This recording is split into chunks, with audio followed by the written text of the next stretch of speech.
Tip number 6 is to pick the right progression scheme for the right exercise. We all know that progressive overload is the key to keeping a muscle growing. You need to add a little more stress to the muscle each week over time. If you keep using the same weight for the same reps week in and week out, the muscle has no reason to keep growing.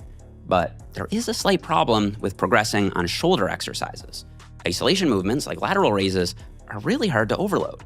If you start with 15s and just add 5 pounds each week, by week 8, you'd be up to 50-pound laterals. That's simply not realistic, even if you get some serious cheating going. So you need to make sure that your progression scheme actually matches the exercise that you're doing. For your heavy shoulder press, use a simple linear progression. Add 5 or 10 pounds each week at a fixed rep count of 5 or 6 reps. Every 4 to 8 weeks or so, do a deload week where you drop the weight back a bit and don't go quite as hard. For isolation exercises like lateral raises and rear delt flies, that linear progression won't work because you'll quickly max out how much weight you can add.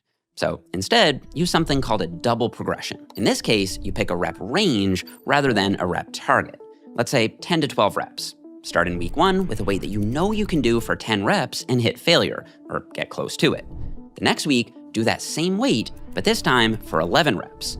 Then the next week, 12 reps. Once you hit the top end of that rep range, add some weight and go back to 10 reps again. The next week, at the new weight, add 1 rep again, and so on and so on. And if you're doing 3 sets, you don't need to add a rep to all 3 sets. Just 1 rep to 1 set is enough to keep progression moving, especially as you get more advanced. But eventually, you won't even be able to add 1 rep to 1 set without your form breaking down. At that point, here's the fix. Rotate in a new exercise and start your progression over. If you were doing dumbbells, switch to cables and run a new double progression there. Once you max out what you can do on cables, switch to a machine and run a new double progression there. You'd be surprised just how much of a difference actually having a planned progression scheme that you actually track and stick to makes over time.